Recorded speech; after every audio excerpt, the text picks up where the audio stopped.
Hello, I'm Carl and welcome back to the Wordsmith. Today we turn our attention to a profoundly moving piece.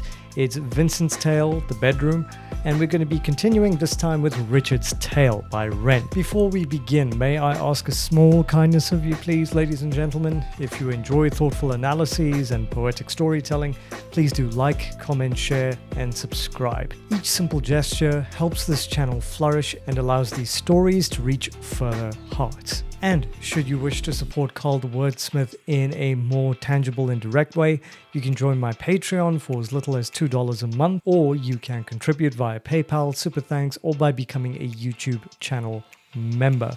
Also, there's Buy Me a Coffee as well. All of the links are waiting for you in the description below. And every form of support is received with heartfelt gratitude. An immense dollop of gratitude, by the way, to everyone on screen who has supported the channel thus far. So without further ado, let's dive straight into it, shall we?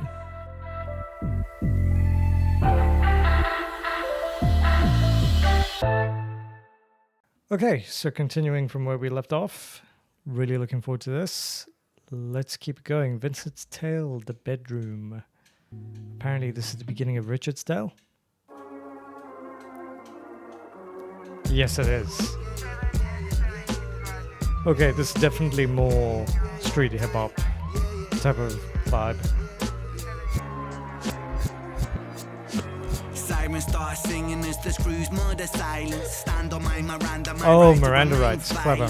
One man's resistance is another man's tyrant. When tyrants make the law, they go to war with non-compliance. Locked up, Vinny been locked up since his mother knocked up. Kitty grew up fast, this socks up, chop chop. Keep that credit top. Time is money, tick tock. Quantify the price upon your soul and then it's chop shop. Wow. Not particularly special. Vinny spent his life a vessel for the musings of the devil. Repetition caused some issues. Turned the hide into a Jekyll. Building pressure in the kettle, bubble up to boiling level. Ooh man, he's a mad lad, falling on the warpath. Vinny split the atom like a Nagasaki bloodbath. Skies are raining black ash. He's got such red and blue kaleidoscope. Referring to the police. Never mind, just a victim of society. The one that serves you alcohol and sells you your sobriety. The one that sells you sex as it pedestals virginity. The one where we elect these lying pests with God ability. 1 to the 2 to the 3 to the 1. Our boy spun his own web fed tarantulas. Come like 9 to the 9 to the 9 for his Christ timelines intersect. Richard's fate was the same. Alright, so there's a few things that we can look at on the basis of the lyrics. Also, his rhythmic cadence was awesome. But yeah, let's dive deep into the lyrics. Okay. So based on what we just saw, we are plunged into a world where language itself becomes a weapon. Each syllable that he is using is sort of sharpened to expose the anatomy of systemic decay. And the opening lines crash in like riot shield against conscience, which is super cool because sirens replacing silence, justice distorted into aggression, and Miranda rights grotesquely inverted into right to remain violent, as he says. And it's a masterstroke of lyrical irony that frames authority not as protector, but provocateur. And Vincent, emerges not as a caricatured villain, but as a tragic artifact of environment, born into confinement, raised on urgency, taught early that time is currency and survival a brutal transaction. And Wren paints him as a spiritual receptacle, a vessel for the musings of the devil, suggesting how repetition of trauma erodes identity, transforming Dr. Jekyll into Hyde through pressure alone. And musically and poetically, I might add, this is escalation in motion. The kettle begins to scream, metaphors combust, and Vinny's descent accelerates into atomic imagery, split realities, raining ash, flashing police lights rendered as a red and blue kaleidoscope. And it's a haunting visual that mimics both emergency response and psychological fragmentation. So, and another thing, and yet perhaps the most devastating stroke arrives when Wren widens the lens. indicting not merely the individual, but the machinery that manufactures despair. And just thinking about it, it's a society that sells intoxication alongside abstinence, commodifies sex while worshipping purity, and elects liars through collective naivete. And this is social commentary of rare acuity, not shouted, but surgically delivered. Vincent becomes just a victim of society, caught in a web spun long before he understood the threads. And his fate intersecting with Richard's in a chilling reminder that timelines, once set in motion, do not require consent to collide. And that's important to remember. And Wren's cadence mirrors this narrative spiral, clipped percussive phrasing giving way to manic propulsion, embodying Vinny's psychological compression until meaning itself feels pressurized. And therefore, what we witness here, dear viewers, is not merely storytelling, but tragic orchestration, a lyrical autopsy of how neglected children become collateral adults, and how systems quietly choreograph catastrophe. It is breathtaking, brutal, it's profoundly human. It's a reminder that behind every headline lies a heartbeat, and behind every monster, a story that began with silence. Okay, let's keep it going. Just went back 5 seconds and... To the nine for his crimes, timelines intersect. Richard's fate was designed. Richard's fate was designed. Oh, so this is Screech, right? Yeah. Picture set the scene, it's 2019. Okay. Richard and a boy named Screech. The hands of fate, they touch and read. Siblings buried, blood it bleeds. Etched in Richard's memories. Force a model, troubled sleep. Takes a time of absently. Hitting the bottle to soften the blow in the walls of yourself, and there's nowhere to go. And his friends on the force, they don't go, they don't struggle to therapy. Raggedy seem to plateau when his popo went loco. And woe so low that his mojo, no mono, rebound, no yo-yo. And so the time it moves slow-mo. You see the case was never closed, cause the motive was confusing. Orphan killed his sister, but his sister was removed when the mother died in childbirth, but dying womb life brings the cycle of samsara. Always was quite amusing. Brother killed his sister, but the record seemed to show the brother never met his sister, didn't even know. So the tragedy was a catastrophe, a fate fucked up. Richard's losing sleep while his whole family's talk. Okay. The picture is becoming more and more clearer as the song is going on. So this is what I've understood so far. Okay, so feels like we're moving into a different song. And we're following seamlessly from Vinny's brutal prologue, this next passage in Richard's tale. And it's sort of pivots the lens towards Richard himself as Wren paints the picture or sets the scene with the hushed solemnity of a coroner unveiling the cause of death. So here the year of death is 2019, the players are named, and fate, personified with ghostly tenderness, reaches out its inexorable hands. And here, trauma is not a moment but a climate. Siblings lost, bloodlines severed, memories scarred into permanence, and therefore Richard becomes a man hollowed by grief. His sleep is fractured, his thoughts are fogged. He's seeking solace at the bottom of bottles while fighting a war that has no front line and no ceasefire. Because when the enemy is yourself, there is nowhere really left to retreat. The abandonment is quietly devastating. Colleagues fall silent. Therapy stagnates. And the once steadfast officer that he was finds his spirit leaking away. Momentum dissolving into emotional slow motion. And what I like here is Wren's genius lies in how he entwines bureaucratic absurdity with existential tragedy. A case never closed, he says, motivates tangled in paradox, family records contradicting lived reality. The cyclical cruelty of existence is invoked through samsara, which is Hindu, by the way, births folding into deaths, sisters erased before they are known, brothers condemned by genealogies they never authored. And it is a labyrinth of inherited sorrow where casuality collapses under its own weight.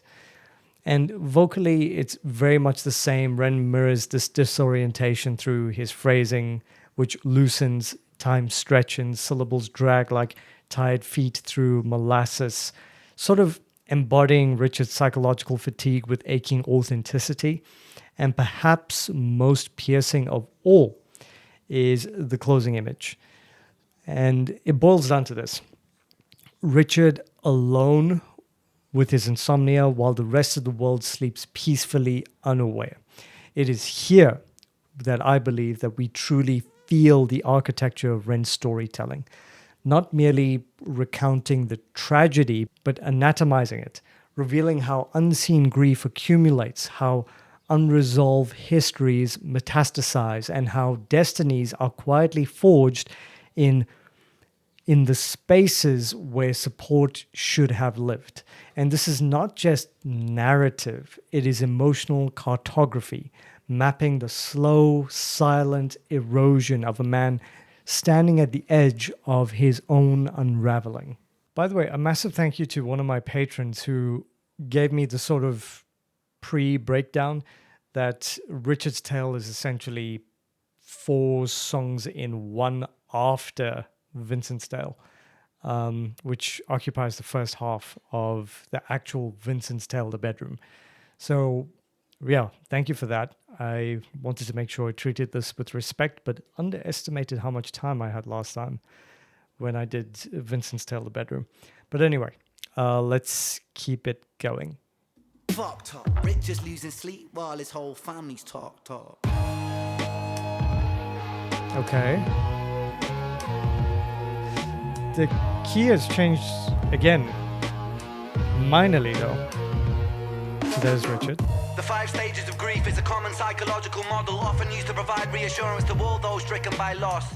For loss comes with a cost like frostbite, shockingly cold, paving the road to decomposure, decomposing his soul. Wow. One, denial, pretending for a while. Oh, reality retired. Okay. No, I'm with you. Richie lost the will to smile. How to reconcile 5 when stages. murdering a child. The second stage is anger, feel it bubbling the bile. Anger damn the man that served the hand that wrote the plan. If God is will that's good and grand, then damn we are. We all are damn forsaken by creation. Revelations Richard cannot stand. The third stage is bargaining, begging God for second chance. Lord, I know it is a reach, but I'm begging on my knees. Resurrect the boy James, resurrect the boy Screech. I'll devote my life to thee, I will live a life of peace. Stage 4 is depression, that's a lesson taught in grief. Depression, demonic like possession. That's so clever. Feeds upon this spark for because life, in this section he actually slows down his cadence and drags his phrasing. His guilt and doubt are oh so loud, the like silence being sounds depressed. Depression, the numbing of expression, the negative Depression, obsession, the numbing of expression. Stressing is a lesson so when your good. mind begins reflecting. That's stage number 5. 5 is acceptance. Okay, before we get to acceptance, that was probably one of the most profound bars I think Ren has ever spat, in my experience. Depression, the numbing of expression. Okay, next one, song after song. And Vinny shows us the anatomy of societal corrosion.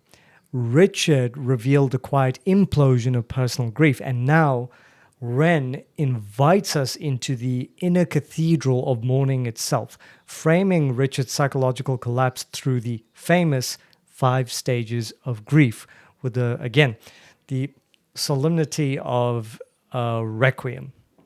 Now, loss, he tells us, is frostbite, shockingly cold, numbing the extremities of the soul before decomposition ever begins. Now, in that, denial arrives first, and it's that fragile pretense that reality might yet be negotiable, but Richard's smile has already packed its bags. Anger follows, not merely irritation, but theological fury, rage turned outward at systems, inward at self, and heavenward at a God whose will now feels indistinguishable from cruelty. And then there's bargaining, which becomes prayer, raw and childlike, resurrect Screech, resurrect James, and I will become small and obedient and good. And you know what? It's heartbreaking in its innocence, the desperate fantasy that morality might reverse mortality. And then comes, where are we? Number 4. That's depression. And that's rendered with devastating vocal restraint. Ren strips warmth from the soundscape. His cadence is now hollowed. His phrasing is heavy and dragged with psychic fatigue in a way. And nothing sort of refreshes, nothing comforts. Silence itself becomes deafening. And this is not sadness. This is existential anemia, where guilt feeds on memory and doubt echoes through every unoccupied space. And finally, acceptance, which does not arrive as peace but as surrender, not triumph over grief, merely coexistence with it. And what makes this section, for me, so profoundly affecting is how Ren sonically embodies each stage, tightening rhythm for anger, slowing time for depression, softening delivery for resignation. You see, it's turning psychology into performance, theory into lived experience, seen alongside Vinny's violent trajectory and Richard's haunted isolation. The way that he's framed this completes the tragic architecture. It's technically 3 perspectives orbiting the same catastrophe, each shaped by trauma and different dialects.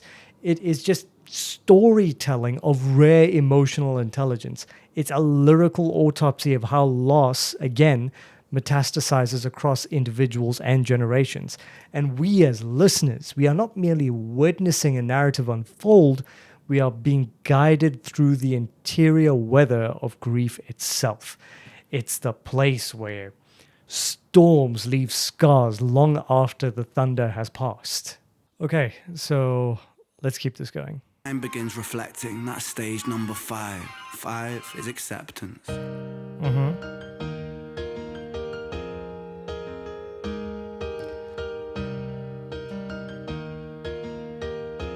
Okay. Souls get shaken up.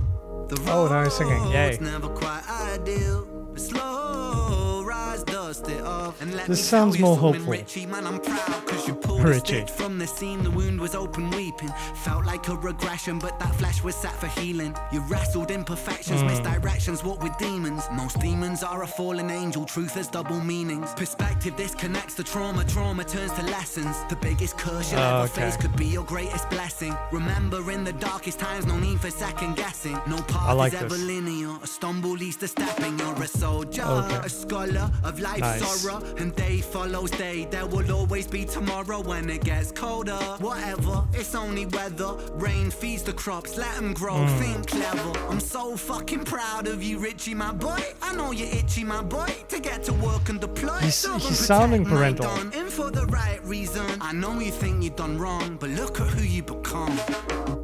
It's your first day at work, big man. Hold that head up high, my friend. Come on. We're all proud of you, Richie. I hope you get out there and smash it. I mean, what could go wrong? Well, I mean, you know, we know what went wrong. Okay. All right. So, firstly, absolute work of art from Ren. Absolutely brilliant. So I'm guessing Starry Night next? Yes? No? Maybe? Help? Guidance? Yeah, but I'm pretty sure it's Starry Night next. Okay, let's round up with some final thoughts. Oh my gosh, the final song. I can't believe it. Okay. So this moment arrives not as a triumphant fanfare, but as something far more fragile. It's humanizing. It's like a quiet benediction spoken over a man still trembling at the edge of his own survival. And it's heart sore, where Vincent embodies society's corrosion and Richard its emotional casualties. This closing passage offers us the softest of landings, in a way. You see, affirmation is whispered into wounded ears. Souls, we are told, get shaken up. Roads are never ideal. Healing is neither cinematic nor clean. The metaphor of pulling a stitch from a seam is exquisite. It's regression masquerading as failure when, in truth, it is the necessary reopening of flesh so that deeper healing may finally begin. And Ren reframes suffering with philosophical tenderness here, because according to him, demons become fallen angels. Trauma becomes tuition. Curses reveal themselves as blessings in disguise. And perspective, he suggests, is alchemy. It is how pain is transmuted into wisdom. And vocally, I could go on about this for a while, but Ren sheds the jagged edges of earlier verses, his delivery warming into something paternal, almost pastoral, affirming Richard not as broken, but becoming a soldier and a scholar of sorrow, a man forged by weather rather than ruined by it. And even the imagery of rain is redemptive, not as inconvenience, but nourishment for unseen harvests, which took me a while to figure that one out, if I'm honest. And what makes this passage so devastatingly poignant is its tragic irony. Richard is encouraged to serve and protect. He's praised for his resilience, reminded of who he has become. All while we, having traversed Vinny's descent and Richard's psychological journey and his erosion, we understand what's about to come. The cruel, dramatic tension beneath the encouragement. And this is hope offered without foresight, pride spoken without prophecy. It's just the way the outro's gentle cheer, "First day at work, big man," lends like a sort of whispered prayer before catastrophe, echoing the unbearable innocence. So it's phenomenal storytelling. And Ren, from a vocal standpoint, surgically precise. Everything that he does, the way he engages his vocal folds, the way he alters his rhythmic cadence, all serves the story. It serves the narrative. And so the narrative, it completes the tragic arc. Trauma births violence, violence births grief, grief seeks meaning, and meaning dares to hope. And it is in that space that Ren reveals his greatest achievement, which is not merely storytelling, but illustrating how broken systems raise broken men who still strive to be good. And for me, as someone who's a listener, I'm left suspended between the pride and the dread, reminded that every uniform carries a history, every smile conceals a scar, and every beginning quietly inherits the endings that came before. So the song is deeper than I could have ever imagined, and I'm pretty sure you'd agree. But dear friends, we arrive at the closing chapter of today's journey through Vincent's Tale, The Bedroom, aka Richard's Tale, performed by Ren, of course. If this analysis resonated with you, I would be deeply grateful if you'd be so kind as to like, comment, subscribe, share this everywhere. I'd really appreciate it. And if you would like to support me in a more tangible way, you can do so using the links in the description. You can join my Patreon for as little as $2 per month. There's also Buy Me a Coffee, Super Thanks. You can become a YouTube channel member, or even donate once off through PayPal. But I'd like to thank you all for watching. Until next time, ladies and gentlemen, do be kind, do be gentle, do be respectful, and I will see you all next time. Take care, everyone. Cheers.